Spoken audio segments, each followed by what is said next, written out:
Generating waste is part of living in a consumer society, but now the crackdown on trash begins before it even enters your garbage bin. Len Lee has more.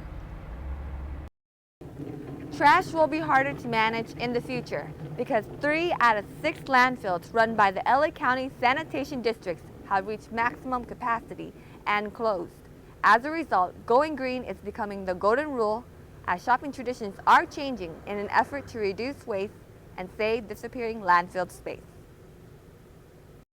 Whole Foods stores like this one in Long Beach said goodbye to plastic grocery bags last month when it became the first supermarket chain in the nation to provide only recycled paper bags to customers. Coffee Berry in Laverne cuts down on using new cups by giving customers discounted refills when they purchase and use the cafe's reusable mug. At Trader Joe's in San Dimas, shoppers are entered into a raffle contest to win free gift cards or groceries when they purchase the store's reusable bags or bring in their own.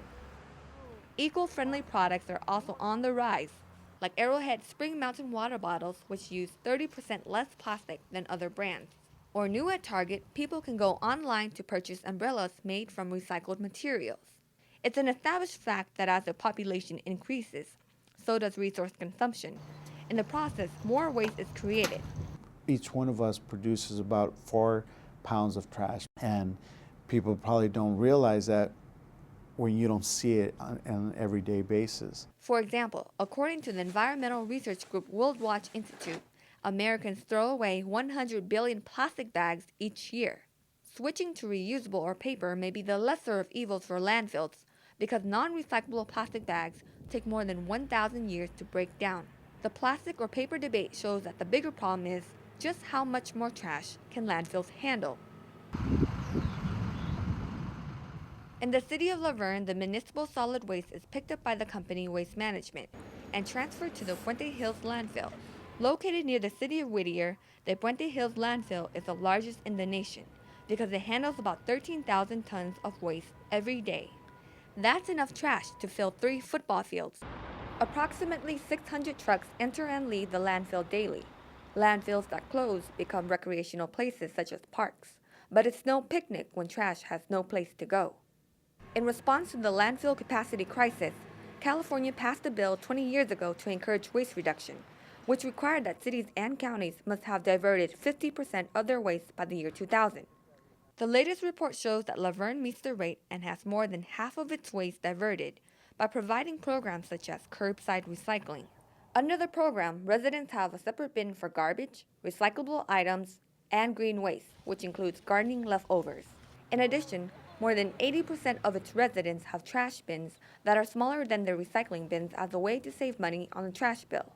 Yet, there is less than 5 years left before the Puente Hills landfill reaches its maximum capacity in 2013. That's where we're going to be moving trash from Puente Hills landfill onto a train over to a landfill we're building over in Imperial County called Mesquite Regional Landfill. Worst case scenario, what happens when there's no more landfill space? We could put in a rocket and send trash out to space, but that means your trash bill would probably be something like $50,000 a month. So how far are people willing to go to save the planet and their pocketbooks? I'd probably pay about 10 cents a bag, maybe. If they were any more than that, then I'd probably just bring my own. No way. Groceries are enough expensive.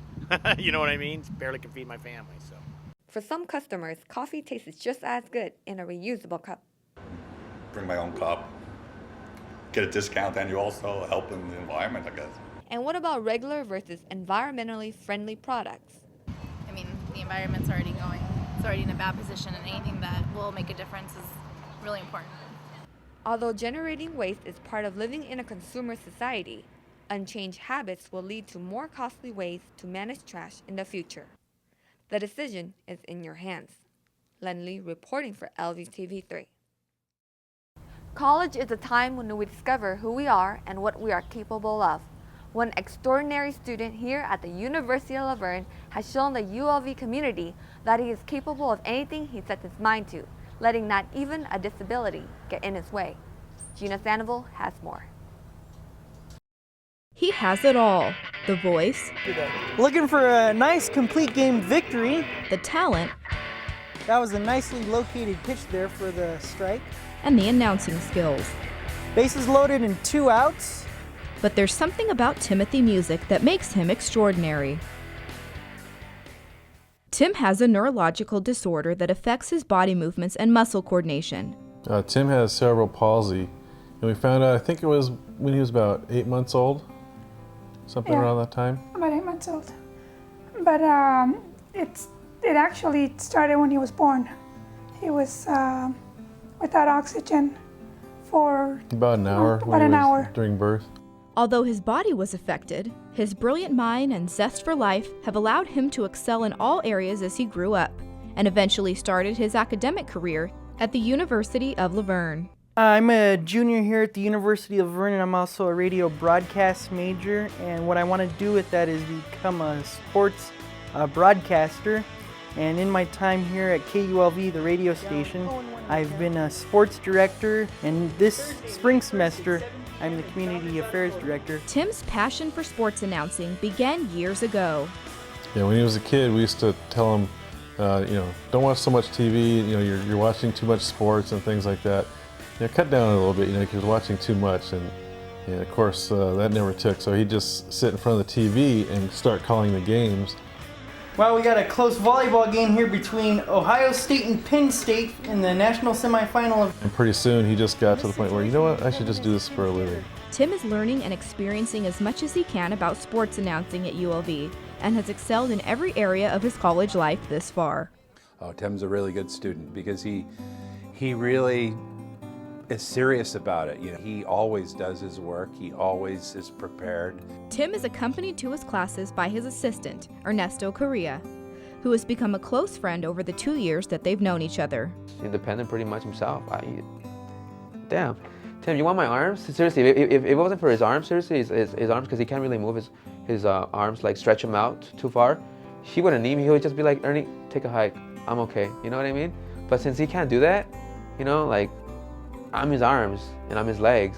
So he needs me to at least just, take him to the restroom, feed him, and take out his books. But other than that, the guy's under control. Well, with this disability that I have, I just try to go through life trying to do the best I can at everything I do in life, and that means putting out the best effort in the work that I do here at ULV. Tim keeps a positive attitude, but there are obstacles he encounters, just as everyone does in life.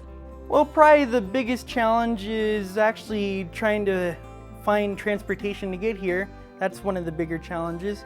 I have one of the things I use a taxi service, and they are the ones that usually get me to school. If I can't get a ride with them, I usually have to have my mom drop me off. There have also been challenges when it comes to sports announcing. But the faculty at ULV know what a serious student Tim is and have no problem making accommodations for him. Since he has a love and a passion for sports and sports play-by-play, well, normally the position for the announcers is in the coach's box, which has a ladder that really kind of get you up to that point. So that didn't work out for him. But what we were able to do then is figure out a place to where he had access so that he would still have sort of almost a bird's eye view. People around Tim have learned important things about life by just being in his presence. Tim never complains about anything, and Timothy is one of those persons that has a strong mentality in life, and I've learned that no matter your situation, you're able to surpass whatever it is that you're going through. And with me, I'm just telling him my problems and everything, and he kind of tells me, hey, well, you should do this, you should do that. So I learn from him. You know what I mean? And I get good advice from him. It's not what I want to hear, but he tells me how it is, and I like that because I learn from him. I seriously do, man. And he just keeps on going, so love that about him. And I also love, of course, his air name of Timmy Wheels. This is Timmy Wheels on 107.9 KULV. And how does Tim feel about all that he's done? It makes me feel that I've accomplished a lot of things. There's some things that I've accomplished in my life that some people haven't even got to accomplish. Well, my dreams for the future include trying to find a job to become a sports announcer, eventually, hopefully someday. With Tim's passion, intelligence, and perseverance, he's rolling in the right direction of accomplishing his dreams. Wow, Gina, Tim's such an inspiration. He really is. He sets a great example for all of us. Well, that does it for our show, and from all of us here at LVTV, thank you for joining us.